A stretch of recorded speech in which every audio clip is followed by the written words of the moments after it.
So here we are again, another great scripture walking reflection.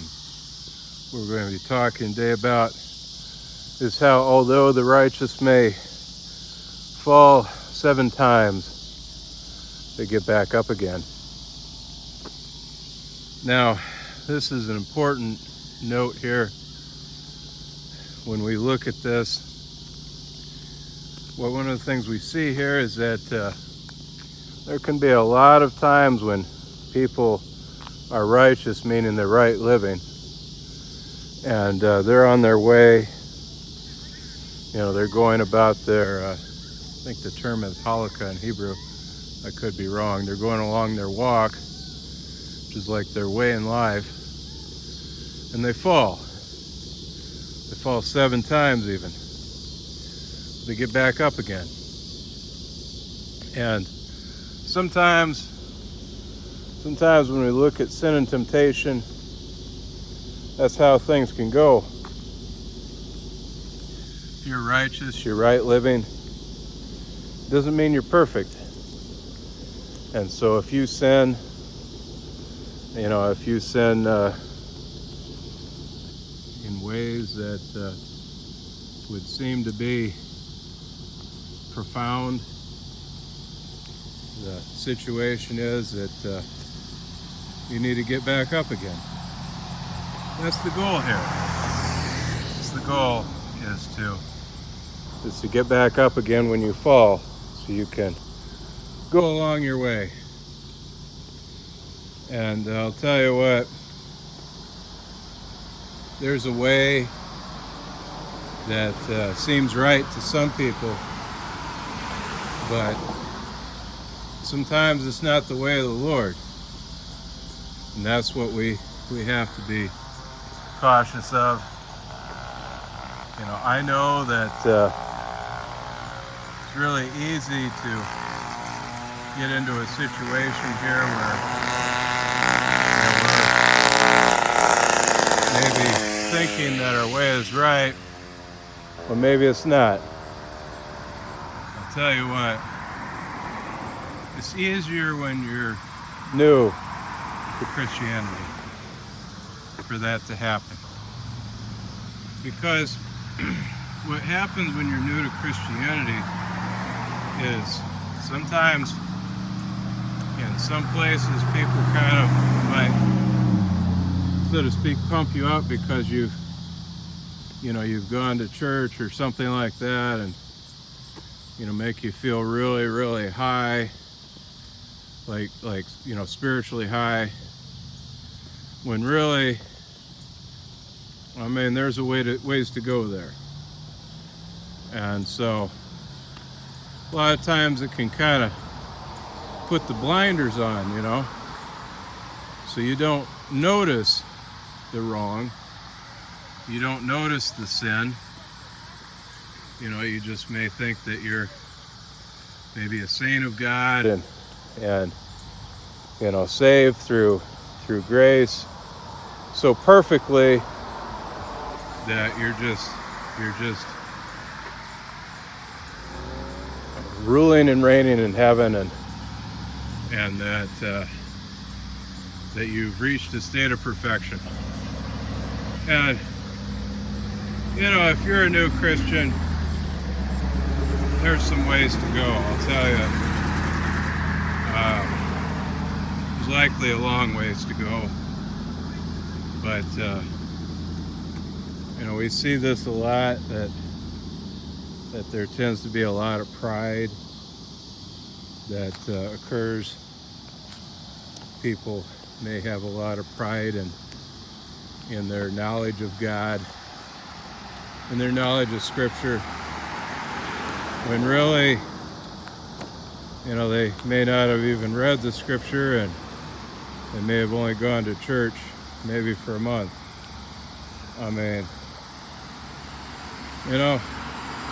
Maybe what it is that they can see how everybody else is going the wrong way and they're going the right way, and it's so profoundly clear to them,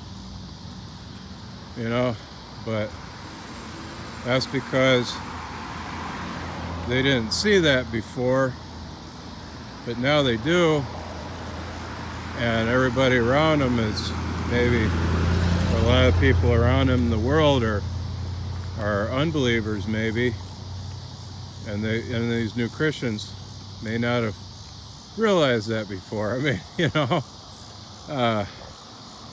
and so, it's like when you give a person a little spiritual sight there, I mean, it turns into that. And sometimes, another thing that may happen is maybe sometimes people, they don't see their own sins, but they see the sins that other people commit. And the mind sometimes has a way of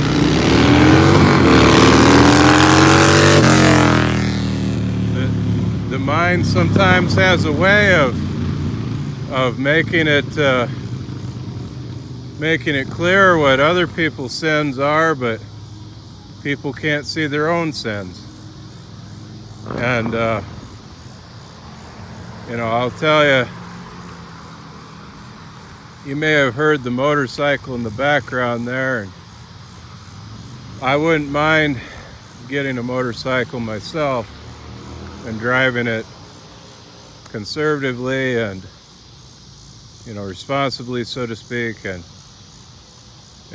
to go from a point A to point B, and to do so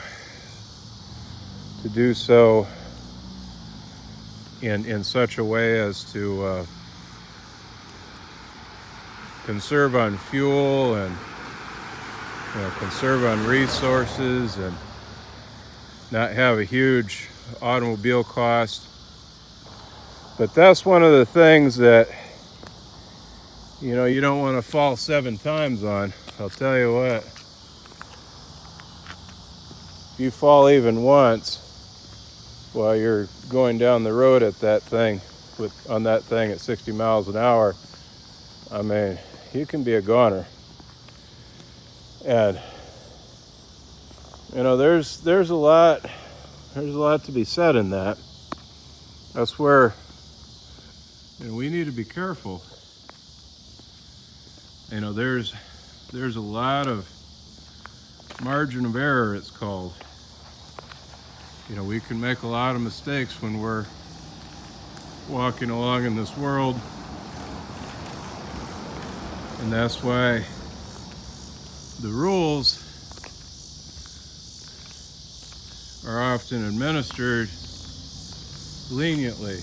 They're often administered leniently because we can make a lot of mistakes and still be fine, but everybody else may be fine.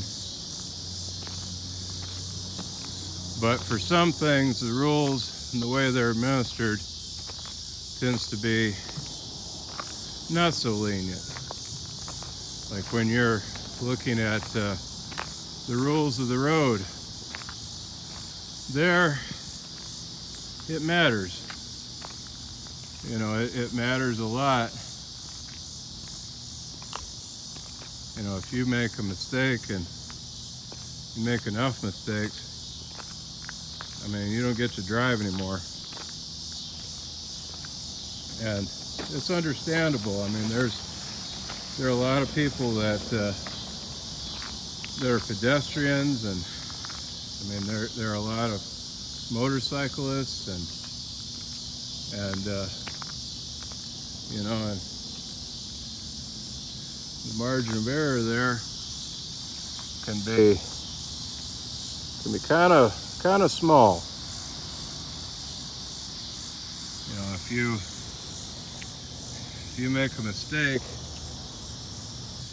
the guy there that's paying the consequences of that could really be hurt. And that's where when we look at this, the righteous man, although he falls 7 times, he gets back up again. I mean, there's a lot of truth in that. And that falling 7 times and getting back up again, that has a lot to do with sins that, mainly affect that person, especially. If somebody were to be abusive, where maybe they beat their wife, and there's something where if they beat their wife, you don't have to put up with that if you're the wife. There's no 70 times 70 kind of thing that you have to deal with if that person's abusing you. There might be some kind of psychological issues there, and it's best to forgive them and get out of the situation if you can.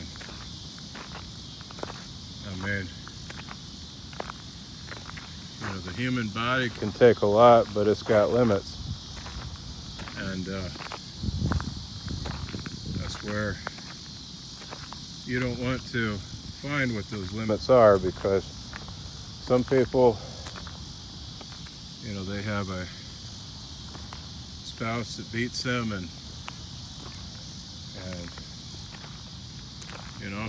maybe hits them in the wrong place and they die. It's one thing if you're out and fighting for fun. It's another thing if you got some psychological problems where you beat your spouse, and that's another thing. So I'm going to tell you what, like I say here, some of this stuff you have to be careful with. When the scripture says, righteous man falls 7 times and gets back up again, it's giving, one of the things we can draw from that is that it's giving a person a sense of how much error there can be, and how much sin there is in the world. But at the same time, it's not saying that we can go out and choose to sin against somebody and just keep doing it and doing it and doing it and not have any consequences. I know that the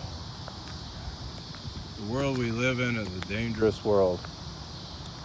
And some people,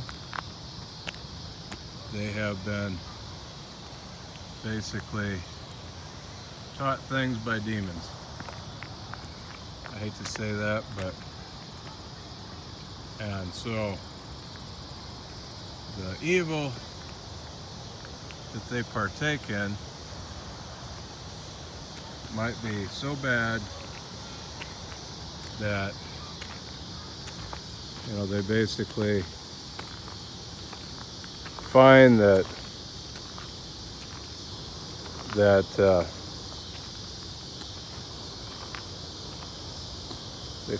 the evil that they've maybe partaken is so bad that maybe it really affects other people and it really harms other people. And that's what we don't want. We don't want a situation where we're basically rewarding sin. There's a situation, for example, where if you're a child, that's one thing, but when you're an adult, that's another. And also, too, we have to take into consideration here that there can be a huge difference between civil law and God's law.